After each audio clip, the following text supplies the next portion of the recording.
Guys, welcome back. ഇത് നമ്മുടെ ശിവരാത്രിക്ക് പോയിട്ട് ഒരു മിനി വ്ളോഗാണ്. വീഡിയോ എടുത്ത് കഴിഞ്ഞ മാസമാണെങ്കിലും വോയിസ് ഓവർ കൊടുക്കാനുള്ള മൂഡ് ഉണ്ടായത്. ഇപ്പോൾ ഒരു പരിപ്പടിയും ചായ കുടിച്ച് നമ്മൾ ഇത് അങ്ങനെ മുക്കത്തെത്തിരിക്കുക. അവിടെ പുതിയൊരു ഷോപ്പിന് ഇനാഗ്രേഷൻ കഴിഞ്ഞിട്ടുണ്ടായിരുന്നു. അപ്പോൾ നമ്മൾ അവിടെയൊക്കെ കയറി ഉള്ള ഡ്രസ്സുകളൊക്കെ ജസ്റ്റ് ഒന്ന് ട്രൈ ചെയ്തു. ബട്ട് എനിക്ക് ഇഷ്ടമാകത്തോണ്ട് ഞാൻ ഇവിടെയൊക്കെ ഒരു ക്യാൻഡിൽസ് കത്തിച്ച് വെച്ച് എന്തിനാന്ന് എനിക്ക് മനസ്സിലായില്ല. അങ്ങനെ നമ്മൾ വരവും കാര്യങ്ങളൊക്കെ കാണാൻ വേണ്ടിയിട്ട് ഒരു ബിൽഡിങ്ങിന്റെ മുകളിൽ കയറി നിന്നു. പിന്നെ നമ്മളൊരു പോപ്കോണും ഒരു കുപ്പി വെള്ളം വാങ്ങിയിട്ടുണ്ടായിരുന്നു ഗീസ്. അല്ലെങ്കിൽ നമ്മൾ വിശന്ന് പണ്ടാറടങ്ങി പോകും.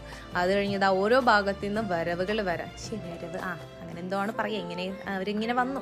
ഞാനാണെങ്കിൽ അവിടെ ഉണ്ടായിരുന്ന കളർഫുൾ ബലൂണൊക്കെ നോക്കി അതിന്റെ ഭംഗി ആസ്വദിച്ച് ഇങ്ങനെ നിൽക്കുകയായിരുന്നു. ഇവരെല്ലാവരും ഇങ്ങനെ ഡാൻസ് ചെയ്യുന്ന കാണുമ്പോൾ എനിക്ക് നല്ല ആഗ്രഹം ഉണ്ടായിരുന്നു ആ ക്രൗഡിന്റെ ഉള്ളിലേക്ക് ഇറങ്ങി ചെന്ന് അവരെ കൂടെ ഡാൻസ് ചെയ്യാൻ. ബട്ട് എന്ത് ചെയ്യാനാണ്, ഞാൻ എൻ്റെ ആഗ്രഹങ്ങളൊക്കെ ഞാൻ മനസ്സിലൊതുക്കി ഞാൻ അവിടെ തന്നെ പിടിച്ചു ഗൈസ്. കാരണം ഭയങ്കര തിരക്കായതുകൊണ്ട് നമുക്ക് അങ്ങോട്ട് പോകാനുള്ള ഒരു ചെറിയ ഇഷ്യൂ കാര്യങ്ങളുണ്ട്. പിന്നെ ആ സങ്കടം മാറ്റാൻ ഞാൻ നിന്ന സ്ഥലത്ത് തന്നെ നിന്ന് 2 സ്റ്റെപ്പ് ഇട്ട് ഗൈസ്. അങ്ങനെ ഇരിക്കുമ്പോൾ ഗൈസ് കുറച്ച് കോഴികൾ നമ്മൾ വായി നോക്കും. ഈ പാതിരാത്രി എന്നാ വായി നോട്ടം. അങ്ങനെ നമ്മൾ തിരിച്ചു പോകുമ്പോൾ ലൈറ്റ് ആയിട്ട് ഒന്നുകൂടെ ചായ കുടിച്ച് ചൂടുള്ള ഉള്ളിവടയിൽ ടൊമാറ്റോ സോസ് കൂട്ടി കഴിക്കായിരുന്നു ഗൈസ്. കുത്തിന് ഇഷ്ടപ്പെട്ടുള്ളൂ. Bye by.